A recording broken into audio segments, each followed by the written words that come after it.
Greetings and welcome to day 2 of the Elm City Lit Fest, the inaugural Elm City Lit Fest 2020. I'm Ife Michelle Gardine.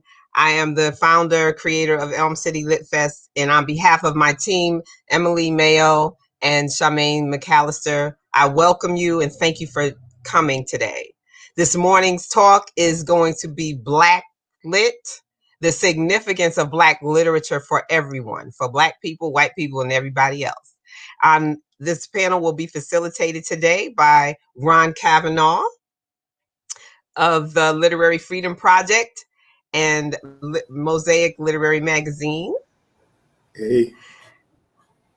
And our panel will consist of also, welcome Ron. Thank you. And we will also have Dr. Brenda Greene of the Center for Black Literature at Medgar Evers College and the founder of the National Black Writers Conference. Welcome, Dr. Thank you for having me. Welcome. And we have Troy Wiggins. Troy is a publisher, writer, and a whole lot of things out in Memphis, Tennessee. Thank you for joining us this morning. Thank you for having me. I'm excited to be here. And last but not least, we have our dear friend Lauren Anderson, a co-owner of People Get Ready Books here in New Haven, Connecticut.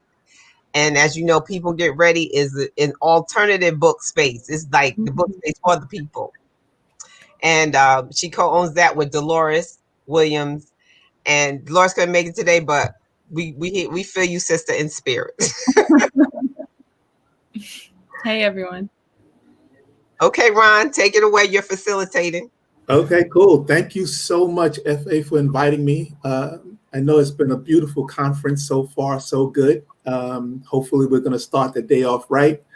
One of the issues that I've been sort of continuously grappling with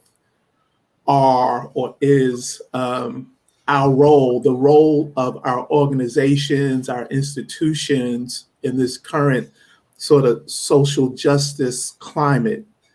If we could I'll start with you, Brenda, Dr. Greene, then go to Troy and Lauren. If you can just tell us a little bit, it could be the background of your organization or even how your organization sees this current movement going forward, just to kind of put things in context, your organization to the social justice movement. Dr. Greene? Thank you, Ron. And that's a really important question given what we're going through today.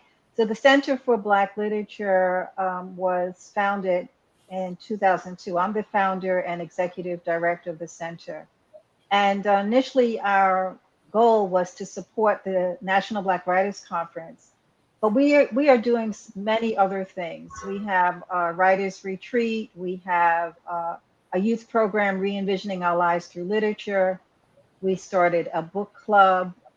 We have, of course, panels and symposia. And if speaking to activism, it seems that whenever we come up with what is going to be the theme of our conference, activism inevitably ends up as one component of a theme. Because what we're really doing at the Center for Black Literature is providing a platform to support writers and really doing calls to actions. And a call to action can be holding a conference where we get writers to talk about the themes and the challenges that are facing Black writers, writing about them, getting students to become more acclimated about ways that they can have calls to action by creating poems and creating short stories and performing. We do the Writers Retreat, which is a way that writers can have a space where they can talk about and create in ways that allow them to be nurtured and supported. We always have we have a Killings reading series. We always get people who are speaking about not only the themes that are present in the literature, but ways that those themes are transforming their lives and they can transform the community. And when you think about Black literature was founded as on the concept of a liberation, a way to liberate yourself. You liberate yourself through reading. You liberate yourself through education. Reading provides a way of empowering yourselves and empowering others. Some of the things that we've done through this COVID and social justice is that we have a book club. We formed a book club, and in the book club, we are reading books that speak to ways that people can survive and amid the racial violence, police brutality, the attacks on us on us politically. We're doing pre-conference programs. One of our pre-conference programs is going to be held the day after the conference, and it's focused on looking at what this election means and will mean depending on who gets voted in. And we know that if Trump does not get voted in, there's going to be a lot of turmoil. It's going to be very, very hurtful. So we feel like we provide that space where voices can be heard, where people can have forums, and where we are continually keeping our eyes on what's going on and ensuring that students and faculty and writers have a way to voice what they are seeing. That's just some of the thoughts, but it's ongoing. John Oliver Killens, who had the vision for the National Black Writers Conference, talked about writers being long distance runners and recognizing that everything is really part of a struggle. And this what is what our writers do. Our writers are and end up being our conscience of the nation. So by providing the forums we do, by finding ways to integrate that into the curriculum, by going into the schools, we are doing that. We are making sure that we provide spaces where that consciousness can be upheld. Thank you. Thank you. Troy, the same question for you. All right. So I'm going to echo some of what Dr. Greene spoke of when she talked about the mission of her organization. So my name is Troy Wiggins. I'm one of the founding editors and the publisher of Fire magazine of Black speculative fiction. And our primary mission is to elevate and support writers of Black science fiction, fantasy, horror, and other types of speculative fiction. We do that primarily through our magazine called Fire, which is a reference to the Fire magazine started by the Niggerati Manor during the Harlem Renaissance, right? So we consider ourselves kind of steeped in the Black literary tradition, and really as part of our mission to look back at and honor the steps and the strides that our Black literary forebears took on our behalf, right? So that we could be here. Our magazine rose out of a specific instance of discrimination and of marginalization of Black writers. So in the year 2014, there was a study done by Fireside Fiction magazine that looked at the publication rates of Black authors in short form magazines that publish science fiction and fantasy. What that study found was during that year, only 2% of the stories that were published, that's somewhere around like maybe 200 or so stories out of the 2,000 to 3,000 that were written by Black authors. And so seeing that big disparity in publication rates made a few of us Black science fiction and fantasy writers want to do something. That's something, and Fire is only one something, but the something we chose to do was start Fire magazine, right?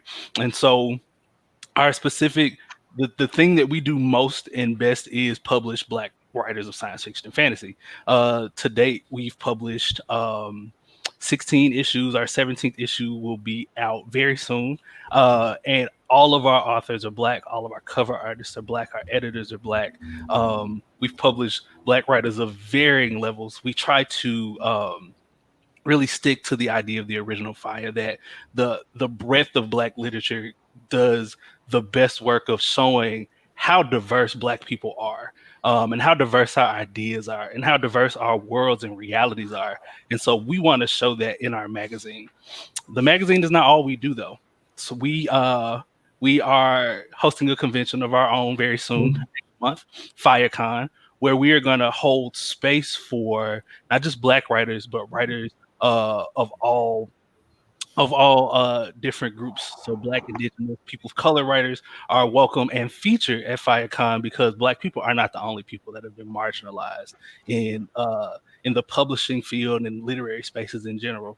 What we really seek to do is elevate the Black voice and show, again, that diversity of perspective and all of the ideas and all of the wonderful art that we create based on our experiences, based on our dreams, based on our premonitions of the future, based on the realities of the moment that we live in. Right. So starting when we started in 2016, we were right smack dab in the middle of a lot of the protests that were going on before and going on now. Right. So we were right in the middle of the Black Lives Matter moment. And we felt on some level like it was our responsibility to look at what that moment meant for the present and the future, and what in the past influenced it through a speculative lens. So stories we published have talked about or have covered topics like specific real world topics like police. We've also had stories that discuss what the world might look like if Black people were relegated to another dimension, right? We also have published very traditional fantasy stories with dragons and castles, but the heroes and heroines are Black people, which is something that, doesn't seem revolutionary on its face, but when you look at the history of fantasy literature, that hasn't been the case. So we use the speculative space to really reckon with these ideas of what's the breadth of Blackness, and how does Black literature and how do Black ideas and how does Black creativity speak to that and give us these different and diverse perspectives, and how do we include all Black people and all Black stories in what we're doing and in presenting these ideas to the world. We also push the short form, the science fiction and fantasy short form field to be more inclusive. We've done studies from the writer side, where we had Black writers write in and tell us about their experiences getting published in short form magazines. We've also developed a Presence of Blackness score project, where we look at short fiction magazines and actually grade them on a scale to determine how friendly their markets are to Black writers. And from there, we give them some recommendations on how they become more friendly, because we don't want to be the only space that publishes short fiction from Black authors. We want to be one space, but it is the responsibility of both the field of short form speculative fiction and the publishing industry at large, and the entire media industry. So you're providing a service larger than yourself, larger than your organization. Yeah, we're trying to, right? Yeah. We're really trying to again push against the idea that there's like one Black story, or there are only a couple of Black stories, right? There's a multitude of Black stories, just like there's a multitude of Black people, and it's really our goal to show everybody what that looks like, and to show everybody that those stories aren't just in a narrow corridor of ideas, but there's a multiplicity of ideas out here that Black people have, and we're giving these ideas through our stories. Thank you, Troy. Lauren, I know you're coming at it from a slightly different angle. You're a bookstore owner, but you also worked in the academy. So I don't know if the two are connected, but how are you envisioning like the current moment as a bookstore owner, but also as somebody who's, out of the academy? Yeah. First of all, it's a delight to be here, and I am representing. I'm like one half of a ownership team. So you can imagine Dolores here with me. And since LitFest is this is its inaugural year, I'm going to put her on the hot seat for next year. We call ourselves a book space.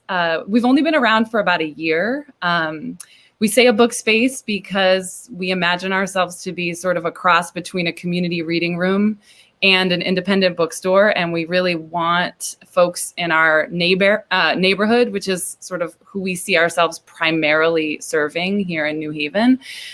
We wanted to create a space where they could come to be around books. And of course, sure, buy books if that was what they were looking to do, but also feel like that this was a place they could come and just spend time in community with other people and kind of browsing and just experiencing literature, even if they weren't kind of planning to purchase anything that day.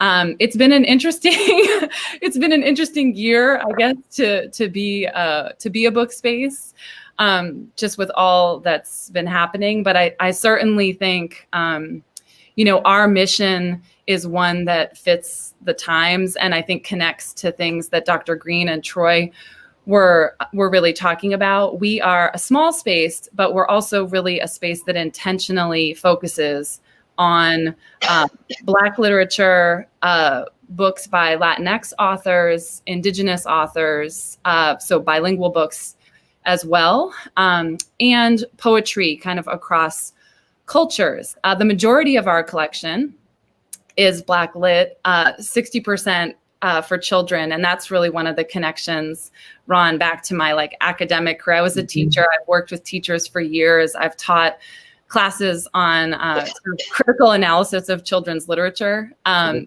so that's a love of mine and also of Dolores's, is just putting affirming literature in front of young people.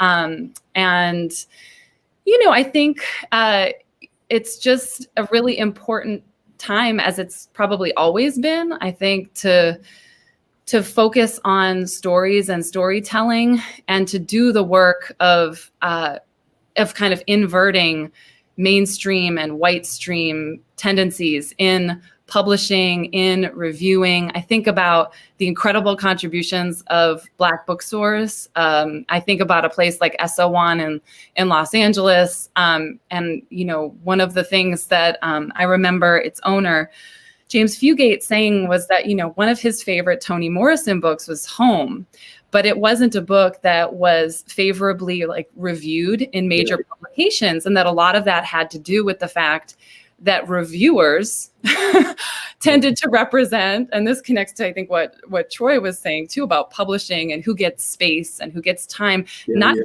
be published, but to be reviewed, to be featured, to be, the face out in a bookstore like Barnes and Noble.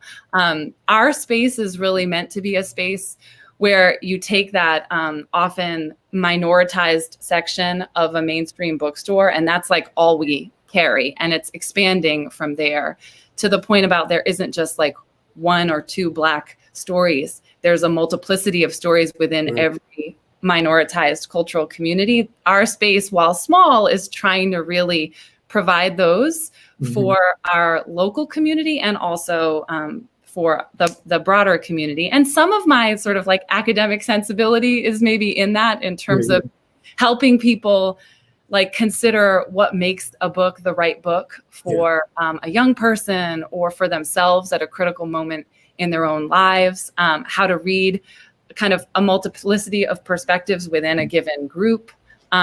And I think certainly the focus on poetry, having been a literacy teacher, it's poetry is a gateway to literacy for so many people. Absolutely. And it's also the section of a bookstore that's often quite slim.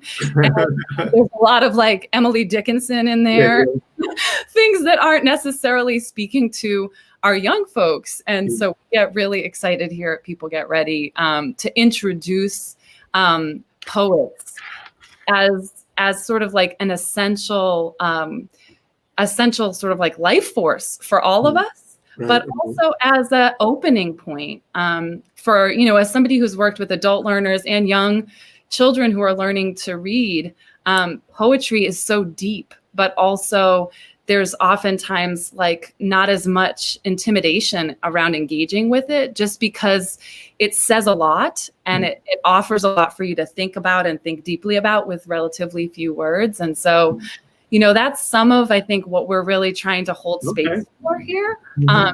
And that will be our mission now and going forward. Sounds good. Sounds good. Thank you so much. And what about you, Effie?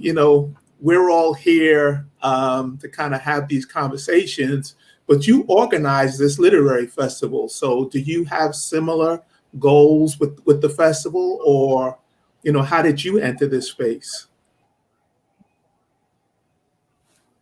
Oh, yes. So the mission of the Elm City Lit Fest is to celebrate and promote awareness of the literature and literary artists of the African diaspora. And because of I started out as a writer as a young girl, writing stories, and then my family was really aware, and a lot of visiting New York, going to New York and living in New York on and off in my lifetime. I went to HBCU, Morgan State University. So I was inundated in like I was really into Black culture, and I've always pretty much I worked for a lot of arts organizations in New Haven, and always been like the crayon. Like, this New England is really it's a really sterile, segregated environment. And so and we have a lot of arts things going on.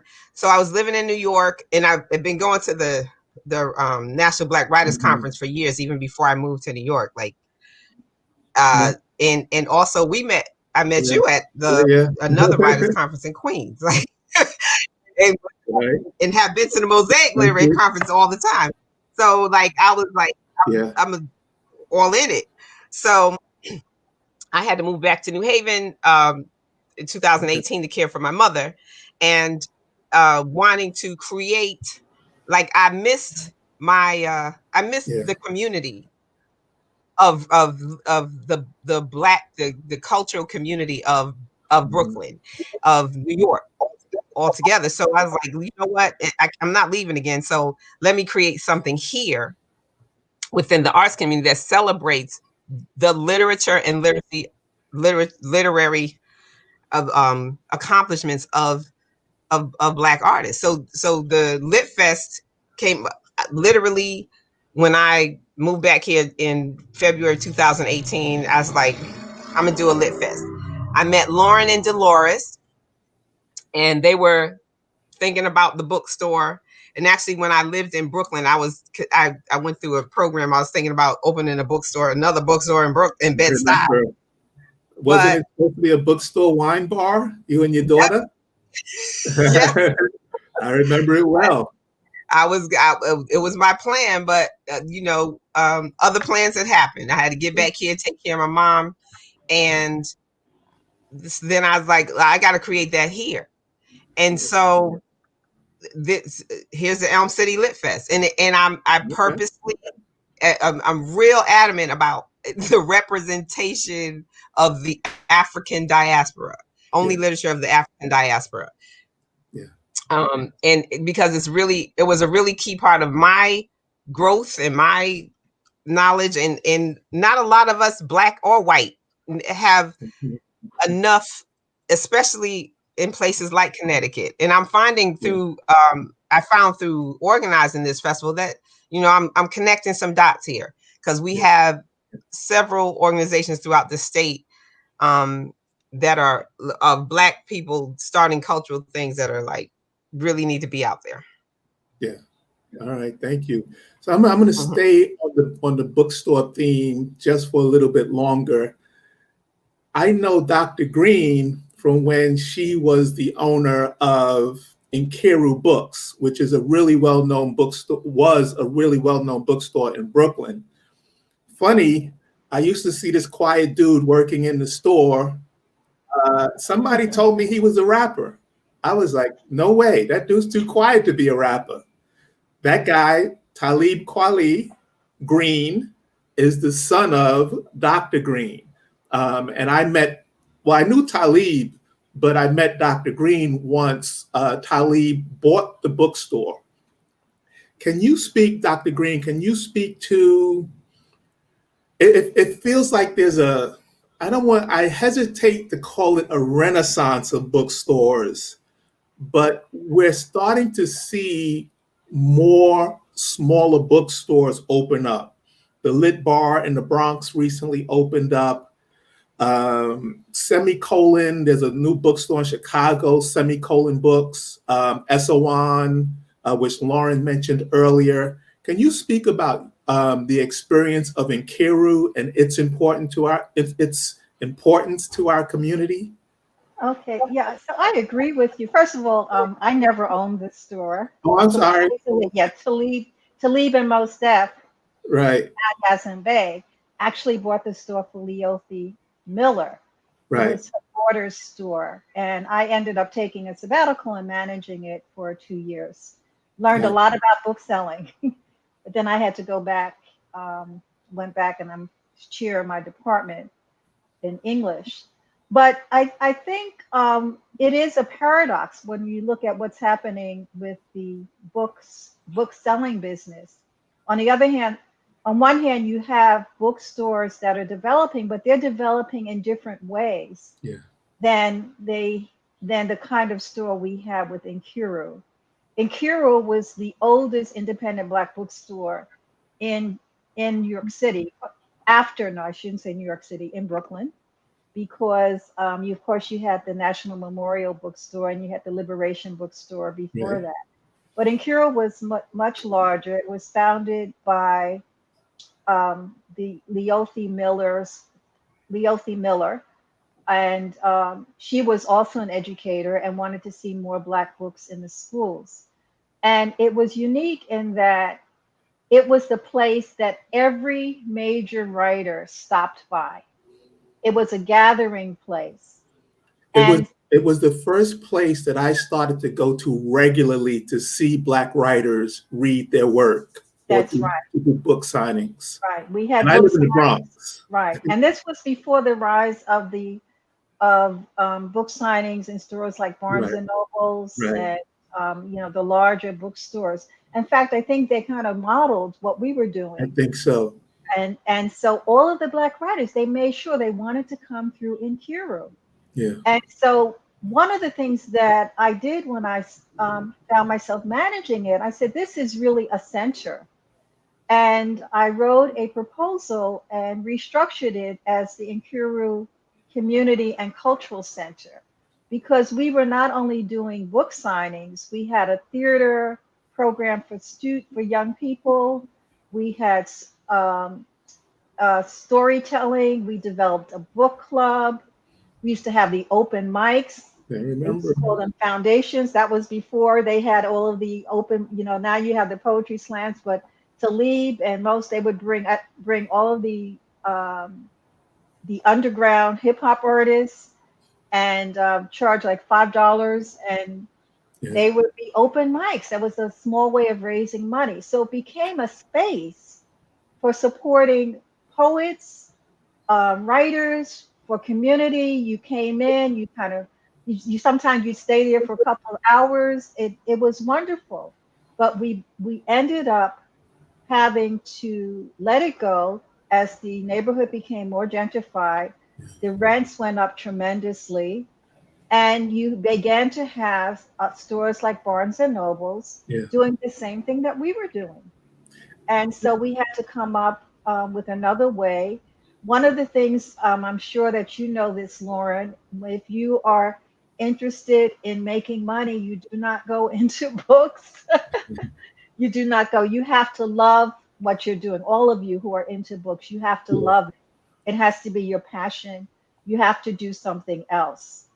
And that's what happened with Incura.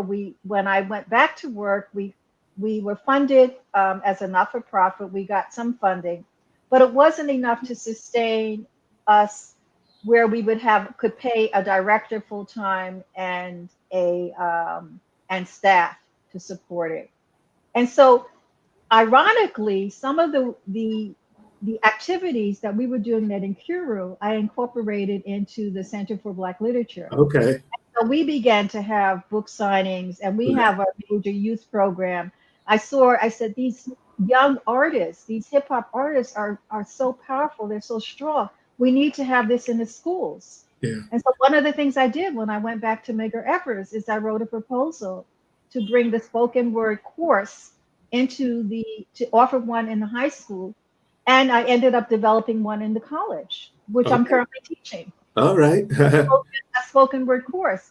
And so I said, we have to find a way of institutionalizing this. Yeah. So we do that through our program, Re-envisioning Our Lives Through Literature. But all of that emanated from Incuro. And now Incuro is still alive. I don't know if all of you know It's that if you go to DeLeeQuali.com, yeah. he has an online bookstore, Incuro Books, Yeah. online. So he has kept the name and is keeping it alive. And it means the best is yet to come. Yeah. No, thank you so That much. tradition alive. Yeah, thank you. It's funny because I actually, when I would come into the store, sometimes I would meet 3 generations of your family because your mom was working at the store for a while, Talib and yourself. So I have like a long connection or broad connection to you. Family affair. Yeah. Troy, you're kind of on the other side of the bookstore. So you're someone who needs to go to bookstores to kind of connect your product, what you're doing to the community. How do you see the role of, well, how do you see your role in relation to bookstores? Because bookstores are kind of, we love them, but they're empty spaces without people like yourself contributing content to that actual physical space. So how do you see your role as far as the dynamic of bookstores? Yeah, so it's interesting to ask me that question because Fire is all digital, right? So we actually don't distribute to bookstores. We don't have a physical product to distribute. That said, we still have a really, I think, necessary relationship with bookstores around being a gathering space. So last year, our team is all over the place. We have a team all over the country. I'm in Memphis. We have some people in New York, some editors in New York. We have some editors in California. We have some editors in Atlanta. And so last year we all got together in Atlanta. And one of the things we did was we visited bookstores and we had conversations at bookstores and we talked with bookstores and we talked with fans and supporters at bookstores. And we explored bookstores ourselves as a team. And we did that because we have a necessary relationship to bookstores. We need bookstores, even if our products aren't in them. The readers who will eventually come to read our magazine are in bookstores, and so we need to be in bookstores. We need to be talking about the space that bookstores provide to communities.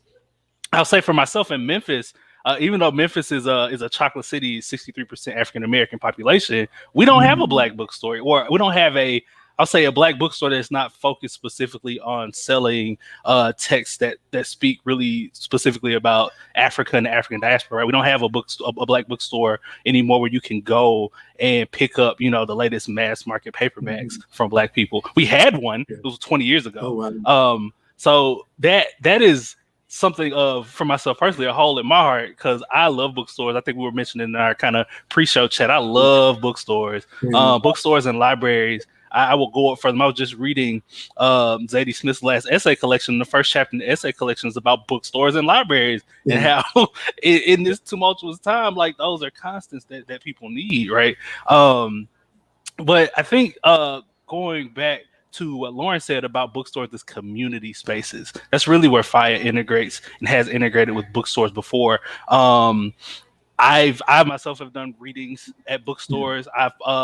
We have relationships with bookstores in Memphis that publicize Fire's materials, relationship with bookstores in other cities that publicize our materials, that support us digitally and online through social media with our events, and support us in ways that don't necessarily mean hosting our product. And I think that's really necessary.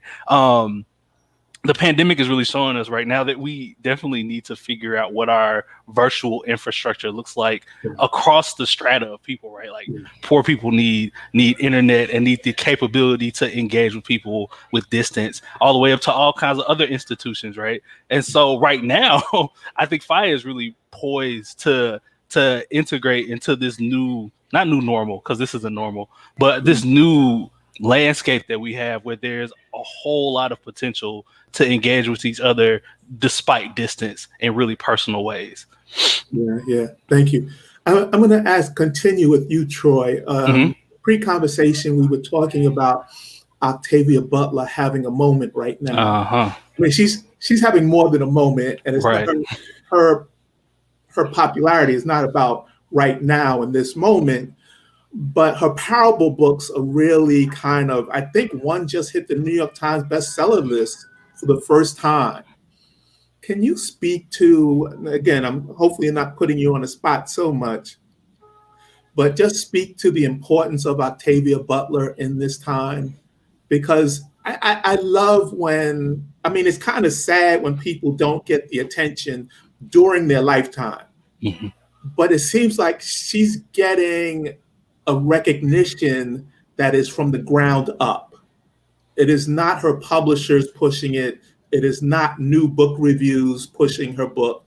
It is just people connecting to her book and just sort of driving sales of that book. Yep. And so, Ron, I'll tell you, I don't mind being on the spot at all. So I want to, first of all, acknowledge some scholars and some writers who I've gotten most of my Octavia Butler education from. So shout out to Adrienne Marie Brown, the author of several books, but one that I really enjoyed was Emergent Strategy, fantastic work. Alexis Pauline Gumbs and Cherie Renee Thomas, who I've learned a lot. So that, I mean, that right there is emblematic in my response. Right? I learned a lot of what I know about Octavia Butler from Black women who were already very familiar, deeply familiar with her work, and could educate somebody like me on the themes and on the deeper lessons in what she created for us. I mean, more than a moment, right? Octavia Butler, I think, is similar to, I think somebody else mentioned Toni Morrison, really visionary in how she was able to look at the world without a lot of the false presentation that the world likes to bring to bear. You know what I mean? So we, again, thinking about coronavirus, how coronavirus has stripped all of our pretensions about our current society and equality and what's right and wrong and what's possible, just stripped it all away, right? Octavia Butler, I believe, saw the world through that kind of lens. And so when you think about the parable books, which are clearly speculative, right? Dystopia, right? Clearly, right? Except, are they? Like, what? Like, was that definitively speculative, or was that like something that she saw coming to pass because she looked at patterns, because she looked at trends, because she was able to look at the tapestry of what was happening and read it and see where we were going, right? And like, look at what's happening right now, right? So I think that's part of why Butler's work is resonating with so many people right now, because she spoke really honestly about institutions, about power, about systems, about people, about how we as humans both challenge and support and build up those systems that don't do right by us. And I think people are starting to see, especially younger people, younger readers and younger people who engage with Black literature are starting to see, like, yo, these things that Octavia Butler were talking about were real. They're really happening, and they're really lessons that we're learning right now. And I think also something that's happening, and where my like real life work and my literary work overlap, is I work in the public sector. And I had a brief stint as an organizer, and I believe it was Walida Imarisu who said all organizing is science fiction, right? And that was directly from, like, you know, understanding the Butler. And it's true, right? We have to, so Octavia Butler, visionary, looked at the world, saw what's possible, wrote it down. This is the same thing that young people are doing right now in this moment, right? So the of course, all respect due to our forebears who did the revolutionary work, who pushed that systems, who moved the needle, right, for progress for not just Black people, but really all people. Young people right now are doing that same thing in movement spaces, right? Young people are pushing at institutions, and they're doing that because they're seeing what's possible for the world. That's the same thing, but that's one of the key lessons, specifically a parable. But in a lot of her work is like looking past what is being presented to you and seeing what's possible based on what's being presented to you and what's not being presented to you. And I think that's why her work is really speaking to people right now. Thank you. Thank you so much for that expansive answer. Lauren, you're in how old is your bookstore now? I know you said it. We are a baby bookstore. We've been around for about a year, and we started with pretty limited.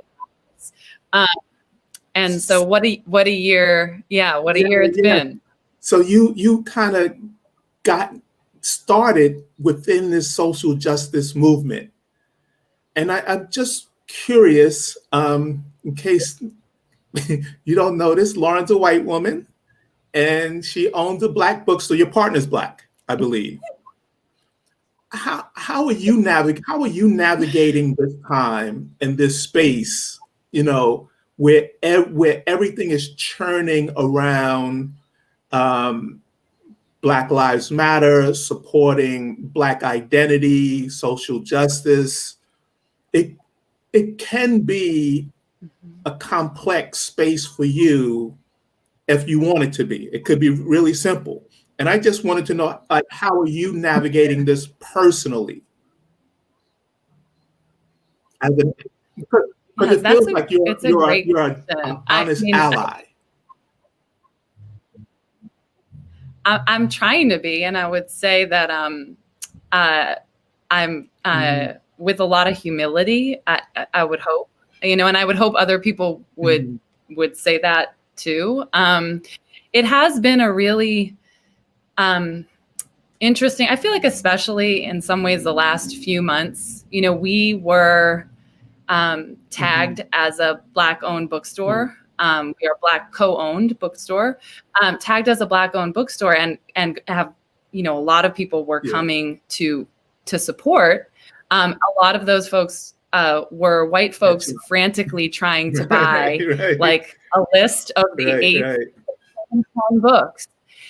I think one of the things that to be really candid about, I had some hard conversations with people who actually were like almost suffocating the space with their own consumptive desire to be supportive. They're like, but I want to support you. And I'm like, white folks, back up. And also slow down. I mean, some of the conversations we're having, exchanges with people and saying like, you don't need to buy those 10 books right now. You just need to pick one book and read it and think about it, grow from there, and talk to people about it, consider your life against it, and take some kind of action towards further learning. I think there's sort of like some segment of the population that really wanted to try to like consume their way to woke. And my worry about that is that, they're doing it so that they can line up books behind them in a Zoom call, just point to those and sort of say like, that tells you something about who I am. And that, I feel like that is a conversation as a white woman that I feel like I can have in a particular way with some people and not with others. And I think also just having to really be honest with people about their tendency to sometimes also want to overwhelm space and center themselves even in their efforts to support. So really, I think trying to have reflective conversations with people about that, and then also trying really hard to make sure that the space really feels still like a space for our local community, even if it can't be open in the same way to the local community. Because one of the heartbreaking things is, it was going so well, and it was so much of what I think Dolores and I had really envisioned in the sense of community, and also that, someone like Ife, who was just such a key collaborator and supporter early on, and I think really understood, like we all had a shared vision, the kind of in a small space, intergenerational gathering of people in our neighborhood who could go to the Barnes and Noble Yale College bookstore that's a few blocks down, but a world away. Yeah. Right? We're coming here, and I think, in this moment of like trying sort of like moving to support certain kinds of entities, there's also a very real potential to overwhelm those spaces. Yeah. And so trying to be really conscious about who we partner with and how we partner, to make sure that the space really feels first and foremost like it is for our neighborhood. Yeah. And if it can't be functionally open to the neighborhood in the way that we know that it will be at some point, but for the moment it's a little bit put on hold. Does that answer? Yeah, absolutely. That's your answer. One of my concerns, and you kind of referenced it, Lauren, was that like these woke people kind of rushing at these same 10 books, and they're all nonfiction. They seem to be all written by a certain number of writers, but they're not going beyond that. Mm-hmm. Like they're looking at a list, probably the New York Times bestsellers list, because there's like 10 of the same quote unquote woke conscious books on that list, and that's their purchasing list. And I'm wondering how we, and this is to the whole group, how do we move?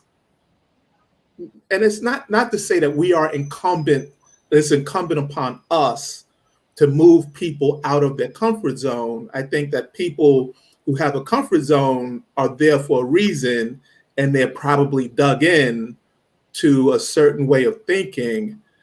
But how do we move them out of that? Recently, I had I run a book club also, and we were reading fiction. We were reading the book Corregidora by Gail Jones. And to me, this is an important book for anyone to read. And I was just trying to make the point that sooner or later, in this sort of conscious moment that we're in, we're going to have to find more ways to weave in fiction and weave in poetry. And I'm wondering, how do we do that work? I mean, I know how we do it. We just, here, you read this, stop reading off that list and read off this list.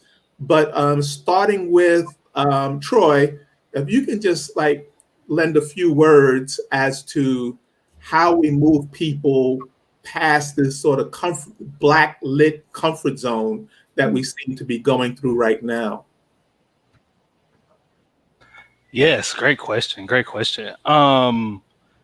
So right now, I don't know if I'd be, presumptuous to call this a renaissance, but there is so much good fiction and poetry out by Black people, Black writers, and writers of color generally. Some of my favorite poetry. I don't think I have a favorite white poet right now. Like all the poetry that I'm engaging with is written by people of color. There's so much good right now that there's really something for all tastes in fiction, especially. And I'll go ahead and wave my banner for speculative fiction specifically. There's so much good work out right now. If you're a history buff, you can read work by Justina Ireland or by Finnish and J. Clark, who are writing some fantastic historical speculative fiction. If you want to read some really, really awesome futuristic science fiction or space opera, you can get into the work of River Solomon. And there's even within that breadth of genre, there's a lot of different presentations of story that people can get into. So I think one of the ways that we kind of push people out of their comfort zone in reading those same 10 books from the same reading lists that are, generated by every, literary website or website that has a book section, right, is to figure out what books people are engaging with most, and then figure out what the books that relate to those themes that are fiction are. and I know that those books are out there because they're right now. There's just again so much good reading in fiction space out from Black writers specifically. Like I did visit one of my local bookstores a few days ago to look for a book for a friend, and found like in the new releases section like 5 or 6 new books that I hadn't even heard about that touch on all kinds of topics. And so one of the things we know to be true, and this is going back to what Lauren said, is that people are using these books, relying on these books and the appearance of engaging with this work to present something about themselves that might not be all the way honest, right? And so fiction really does, one, it removes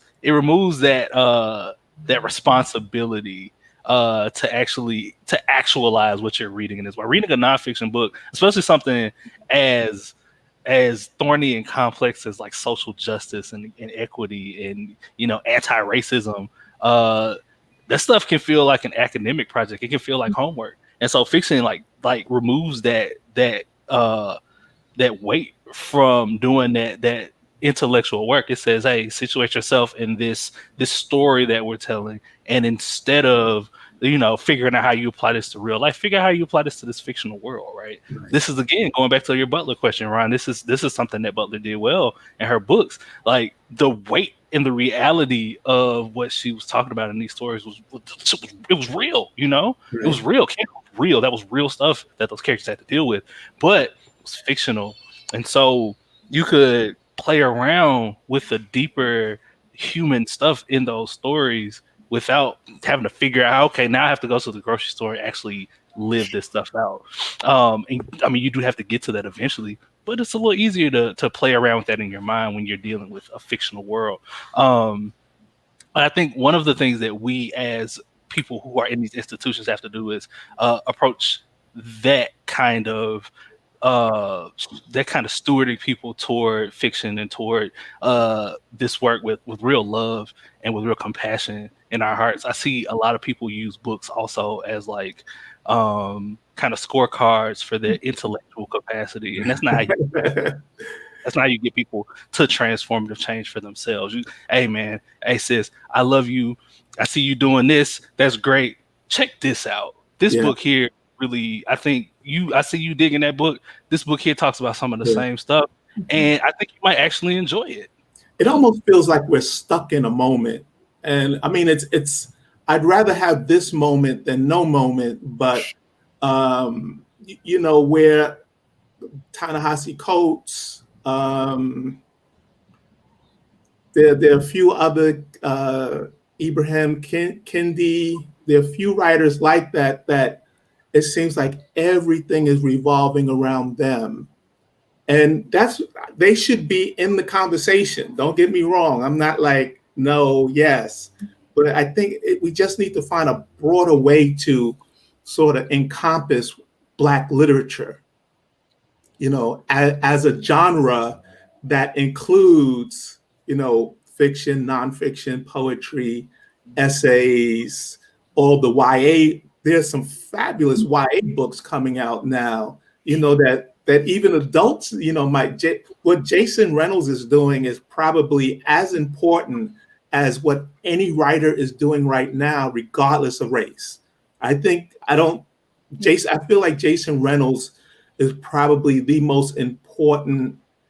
I would almost call him an entity. He's more than just a writer. The fact that he's now, I believe he's the ambassador for the Library of Congress for young adults. I mean, that alone is just amazing. Lauren, can you speak to that also? I mean, I absolutely agree about Jason Reynolds. He's such an incredible, I mean, I agree with you on an entity. It's like I don't know. He's just so beloved, and his work. And there are so many other, I mean, also YA authors who are just writing things that are absolutely stuff that are for the young adult in all of us. We're close. I'm sorry. We're getting some demand. We're knocking on your door. I was very moment. I do think like this point about getting beyond the lists and getting into, I mean, I personally feel like everyone should read children's books. I always joke and say like children's books are for the child in all of us. And who was the person who decided to take illustrations out of the books for adults? Like that tells us something about what we expect adults to be and what we think adults are going to want to engage around. I mean, so many picture books are just these gorgeous artistic representations that are multi kind of disciplinary in their very construction, and they invoke all of our senses in the act of reading. I feel like trying to get people outside of that like limited way that they are framed kind of by the publishing world to be a reader is actually just super, super important. Everybody should read Jason Reynolds' books. And when we get beyond just thinking about YA and sort of coming back around to Octavia Butler, I think about like the real importance of actually changing and expanding what gets read in school. Right. I think about like, what if as many people who have had to read 1984 had to read Parable of the Sower and 20 years ago, right? Like where would we be now if that had been what we had all read? I also just think, especially for myself, like I tell people all the time, like if you haven't read W.E.B. Du Bois, like Souls of Black Folk, like you just are missing out on their eyes are watching God. Every single person should have read. And I can't even imagine being a fully actualized kind of human being. So many of us are like very well schooled, but we're not very well educated because the breadth of what we've been exposed to is so limited. And I think about that across genres and even across those age bands as well. Like YA is for all of us. And especially if you want to understand people who are truly writing for young folks and what they know about young folks, it would be wise for all of us to kind of get into those books and enjoy them for what they are, but also have them help us connect. Thank you. Dr. Greene, every year or every couple of years at the conference, you present writers of all ages, all genres. How do you feel about that question? You know, just broadening our breadth of books and interests. Well, I think it's something we definitely have to deliberately do. We have to realize that the reason that we have the books on the New York Times bestsellers list, all of those books that are about race relations and that are not fiction and poetry and drama, is because of the state we're in right now. And so we have to have deliberate intentions. And the conference, of course, is one way. This Lit Festival is another way. We have to, one way is bringing it into the curriculum, into our schools. I'm teaching Parable of the Sower this year. Yeah, I'm teaching it. I've been listening to a webinar that Tanana Redu and Michelle Coleman have been doing. Octavia tried to tell us. The journal magazines, your magazine, we have the Killen's Review of Arts and Letters.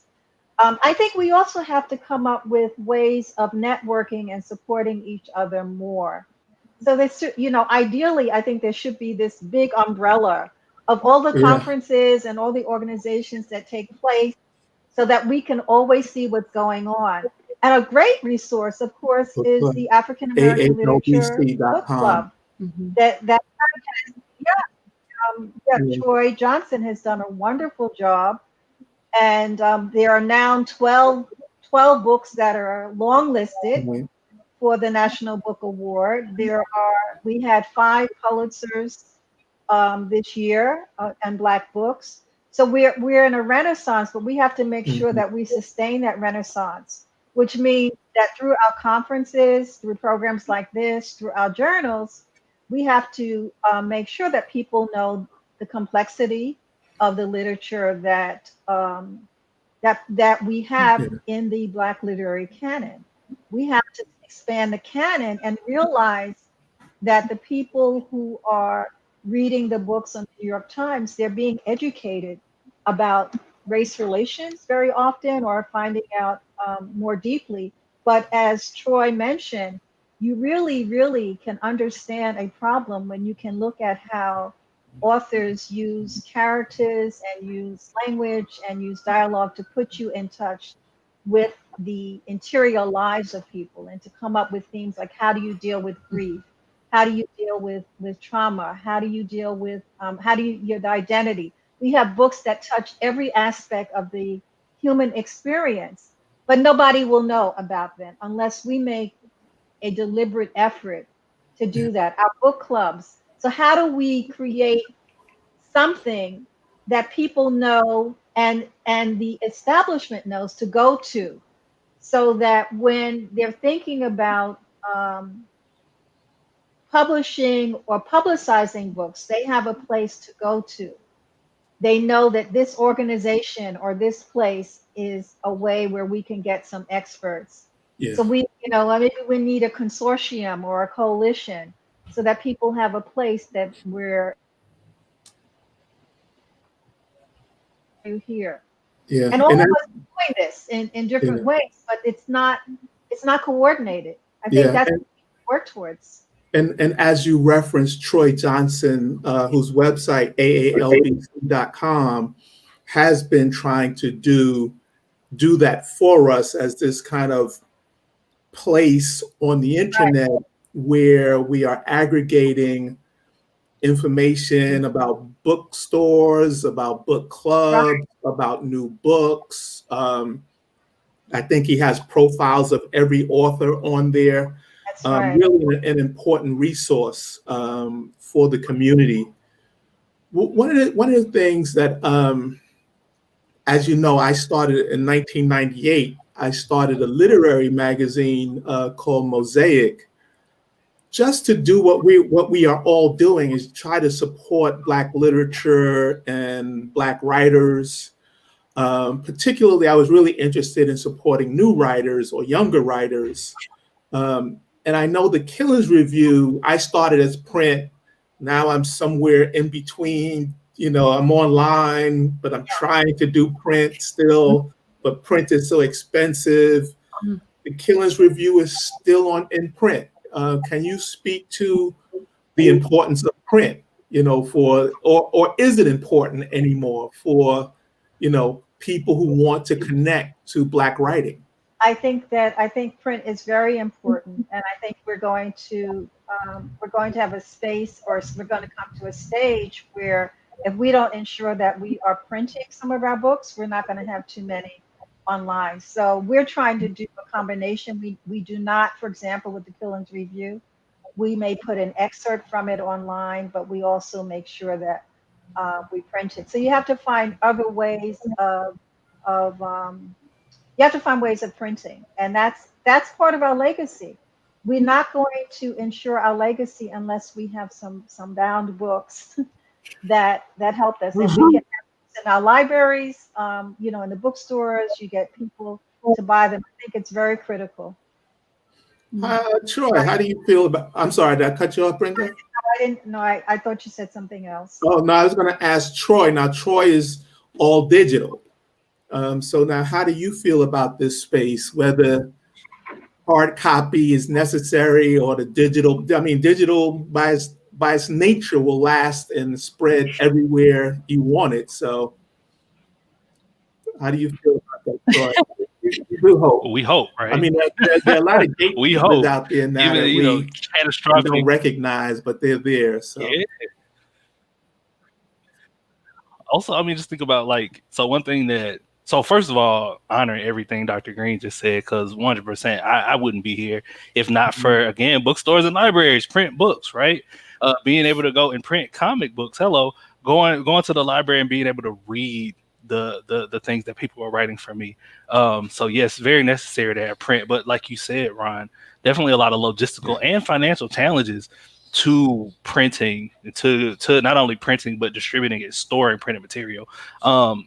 That said, I do agree with having print materials and having print materials to archive is very necessary. I definitely believe strongly in the continuum of the Black literary tradition, right? So we again wouldn't exist in the way that we do if fire wasn't a thing already, and we weren't able to reference that. Now the interesting thing is that somebody, and I don't know who, digitized that entire first issue of that magazine and put it online. So it's a really interesting interplay we have here of this necessary for print material so that they can be archived digitally and disseminated widely.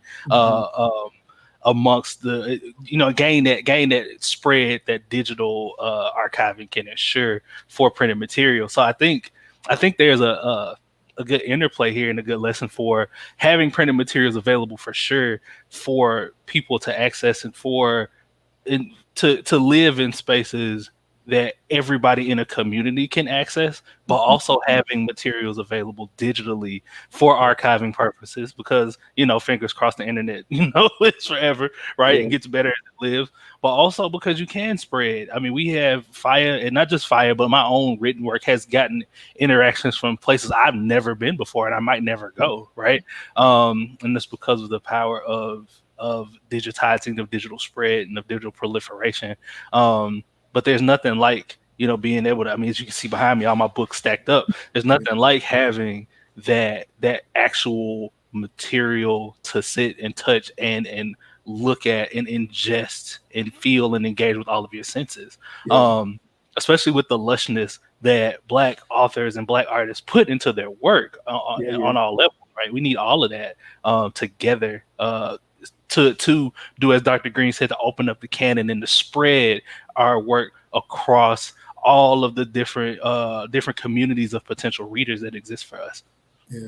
Can I just also say about Lauren, I'm going to you next because you have the books behind you. So well, I was just going to say that one of the things, I mean, this both and about print and digital, Dolores's family has this long connection to literacy, and her dad had been involved with the Panthers, and some of the things that we have here in the book space are these like laminated copies of old newspapers of Harambe and these things, and it's like such a treasure, and I feel like people come in and they are drawn to it. And I just think about like the actual material culture and the way it gets passed down and preserved, and like what an act of like pride and love it was to save them and to laminate them. And now any kid in the neighborhood can, when we're open, walk in and walk up to them, and it's such a beautiful thing to see like a young person with this amazing graphic, newspaper is sort of historical artifact. And so I do just think there's something so important to the materiality of it, but I also feel like this point about getting things to people and finding people who would not otherwise meet up with works of literature is also so crucial. So even though we're such a brick and mortar like physical place,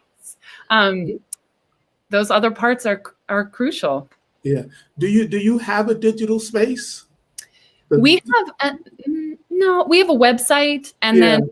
But on that website, can you purchase books or Okay. Yeah, we have a website. We just got it up and running, actually, with the support of the American Booksellers Association at the start of the pandemic. Because we're hyper local and just a physical presence before that.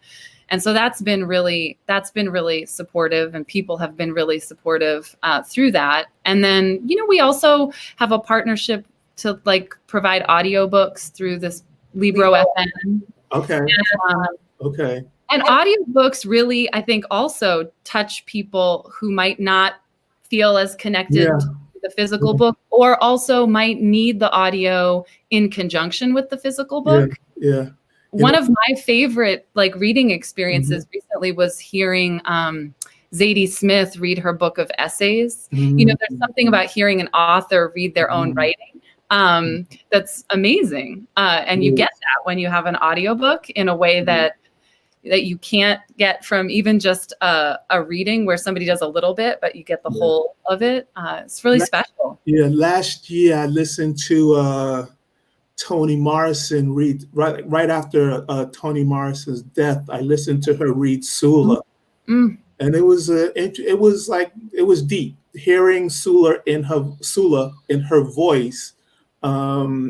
I also read the book at around the same time I read the book. We read it as part of our book club, but it does give you a richer, deeper experience. Maybe because Toni has one of those voices that's sort of iconic that you recognize when you hear it.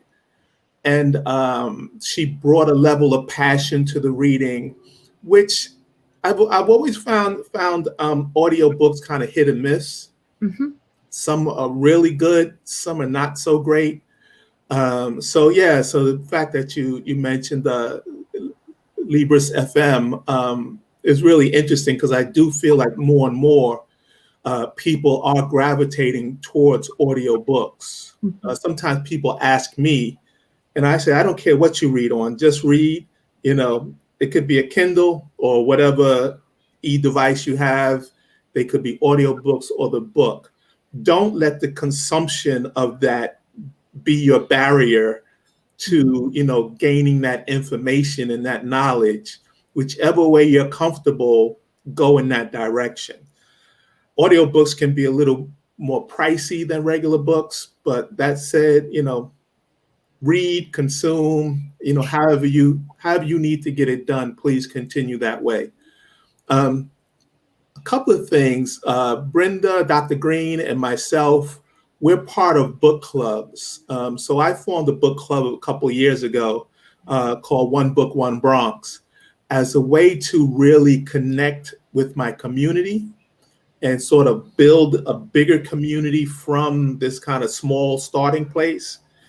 And we started with 4 or 5 people, and we have had as many as 80 people in a book club. So I just want to touch on that, the importance of book clubs. Dr. Greene, you had mentioned earlier that one of your programs is a book club, and like, what are you reading and the size of your book club? And also, is it accessible to everyone? We actually just started the book club in May, right after the pandemic. It's something I had always wanted to do. We meet once a month, and we started with Edwidge Dondercat's Create Dangerously, which was really appropriate given the pandemic and what we were going through. And so we send out an email blast each month announcing what our books will be. We subsequently have read Rita Golden's The Wide Circumference of Love, Emoli, I'm not pronouncing her name right, but called The Dream, which is about an African immigrant family. We just finished reading Looking for Lorraine, which is by Imani Perry. And actually we'll be interviewing her. I'll be interviewing her this week. Were you doing this on Zoom or? Doing it on Zoom. We started off using the telephone. I was not comfortable with it. That's an old book club. The pandemic, they were saying there was a lot of interference and security issues with Zoom. Yeah. And I was skeptical, and we had a bad experience at my college where someone hiked it. We did also. Hijacked it.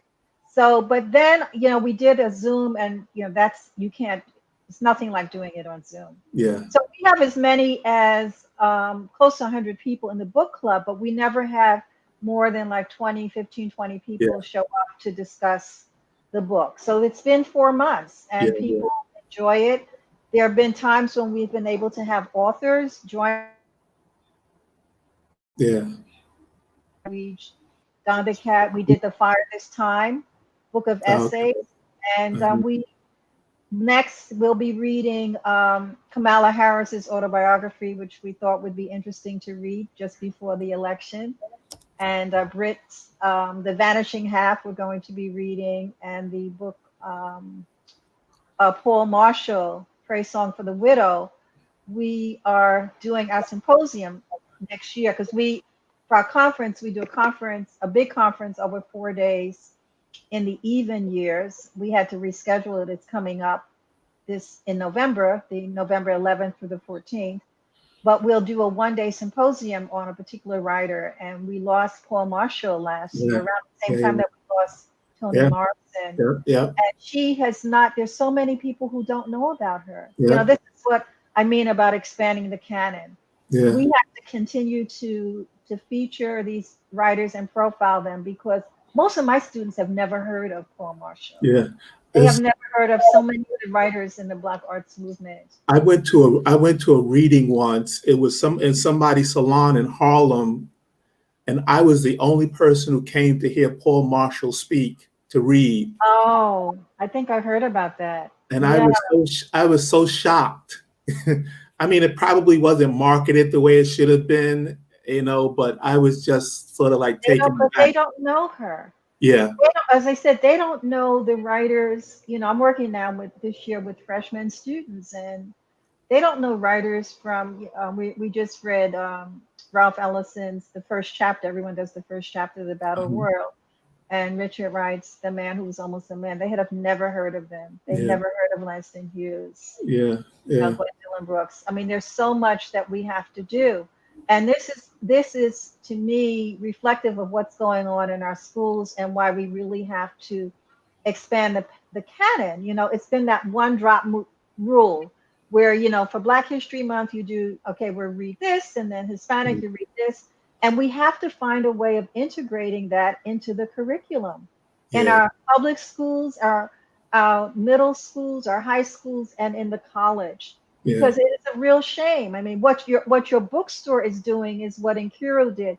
Our focus is on Black books, but also Latinx and other indigenous people, and we just need a lot more. And we have to help find a way to make people aware that these books are for everyone. It's not just for Black readers. And it's not just for February. It's not. You can read outside of February also. Outside of February, and everybody should know about this literature. You know, it has, as I said, it has to be deliberate efforts. It's for formidable tasks. I know FA has been part of our book club, and she does her own programming. I don't know if you want to add anything to this, FA.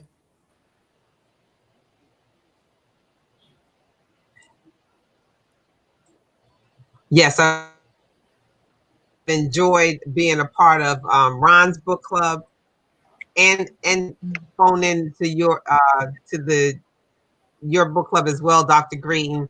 And last summer, as a precedent to doing the Lit Fest, I started a book club which Lauren hosted graciously in the bookstore.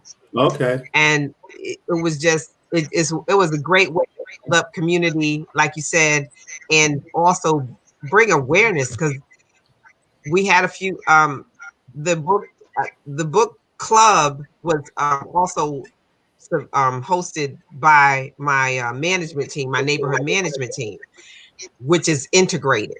So we got some white women in there reading the books. But and I want to say this book right here, Locked Gray Link Blue.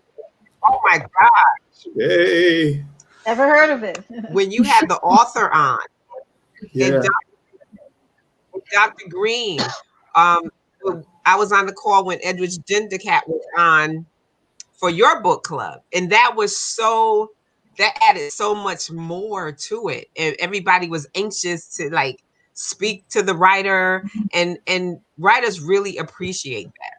And we have, in addition to the classic writers, we have people that are up and coming, like Kim Joy Oku and others that we have to expose, and book clubs are really key. I feel I was a member when I lived in New York, Go On Girl Book Club. I remember when Well Read Black Girl was started in the library in Brooklyn. I was following her around. Now they're nationwide book club. On Troy's book list forever. Gloria's doing her thing. AALBC, like that. Yeah. Yes. So No, thank there's you. so many. And I asked Troy and Glory, I emailed them to be on here, but maybe next time. Troy, I know Troy is in the process of moving to another state. Mm. Gloria, I don't know so well, but I know Troy is in the process. So he would have done it if he could have, but he's becoming part of the Midwest, I think. So we'll catch up with him in the future. Um, can we go back to Lauren? I had a question about partnering. So FA sort of comes to you with this idea or vice versa. How community oriented? I know you're community oriented in what you carry in the store, but are you also developing partners with different community based organizations? Yeah, absolutely. And What's Ife gives us too much credit for hosting. Ife hosted the book club, and like we use the space here. We've also met in the community garden nearby, and it's a wonderful thing, and it's all thanks to her. It just feels like partnerships are key now. Absolutely. To small bookstores. Yeah, and I mean we have partnerships with our our local the New Haven Pride Center that's done a ton of programming, some book related programming for like members of the LGBTQIA community here in New Haven, but also in the state of Connecticut. We've partnered with smaller kind of like neighborhood groups that are trying to do collective reads. We have partnerships with our neighbors around certain like local initiatives that connect to books. Some of the prison abolition work and like what people are reading around that. And we're open to partnering. I mean, we also partner with schools to get books into schools. One of our original partnerships that just had to do with the timing of our start was with a wonderful Indigenous education organization here in Connecticut called Akamout, that works with cultural institutions, museums, and schools to focus on, kind of tribally specific and own voices readings kind of across the grade span, and to work with museums on representation issues. And so those have been critical to us building community and also doing right by the communities that we're primarily aiming to serve, which are our own, but also extend further than just us. And I would also say for the question of reviewing, one of the things that we've not been able to do as much of yet, but that we're really moving towards is having more like community reviewed books. Okay. So that it is like a recommendation from Ife. Why would you read it? Because Ife says you should read it. Ife, right? So that's a part of it too. Thank you so much. So our time is starting to wind down here. We've got a few more minutes left. I just want to give everyone sort of a chance to just talk about how they see Black literature going forward, maybe in 2 minutes each. I know that's a big subject to boil down to 2 minutes, but Troy, like, how do you see spec fiction and the work that you do going forward? Well, there's a lot of promise, power, and potential to what's about to happen, what's been happening, and what's going to continue to happen in the Black literary and in the speculative fiction space. And for what it's worth, Fire is going to continue to press forward with making sure that every Black person's story, no matter where they're from, how they identify, and what their experience is going to be able to be introduced to and consumed by folks who want to engage with their story. I'm excited to see how we expand the canon. Again, referring to Dr. Greene there, how we expand the canon and how we introduce not only the stories that are coming, but the stories that have been to people who need those stories, who need to read those stories and read and absorb the ideas in those stories and apply them to, living their own lives, living their best lives, and making their own best futures. So I'm really excited at what can happen and what I see is going to happen, which is just, again, the continuing of this expansive multiplication and proliferation of Dr. Black Greene? stories. What the potential is and what I see happening in Black literature. You see evidence of people giving counter narratives. So we have to expand the narrative, but they're giving counter narratives of actually what happened during the period of enslavement, or what Ta-Nehisi Coates did in The Water Dancer, James McBride did in of The Good Lord Bird. You have writers that are in conversations with other writers. I haven't read the new book by Brittany, but The Vanishing Half. Can you hear me? Yes. Yeah, The Vanishing Half. When I heard about the two, one sister passing his wife, the others, I thought immediately of Passing. Carla Calloway did a fiction book which took off on Nella Larsen's passing. So one of the things that's happening is those who are writing now, they're going back to look at the books that have been written and creating other stories and giving you other perspectives. And speculative fiction, I remember Walter Mosley saying, I really believe that it's a way to really be very creative and to show the way that Black people have survived and have resilience, and to give you other perspectives for how they survive. And I also think that we're going to we need to have more and should encourage more independent people to publish their books independently. It's becoming more and more challenging to find directors, to find agents and editors. So you should not wait. One way to get into the market is to publish your book and then to get support from it. Yeah. So we want to encourage. We need more MFA programs with Black faculty and workshop leaders. We need more workshops. And I think we are in the process of doing that. You have more people who believe they can write, and we have to encourage them. I know. Thank you. Yeah, that's okay. People get ready. What's in the future for you guys? I think, for us, a lot of listening to the voices that are rightfully being amplified, Black authors talking about other Black writers and work. I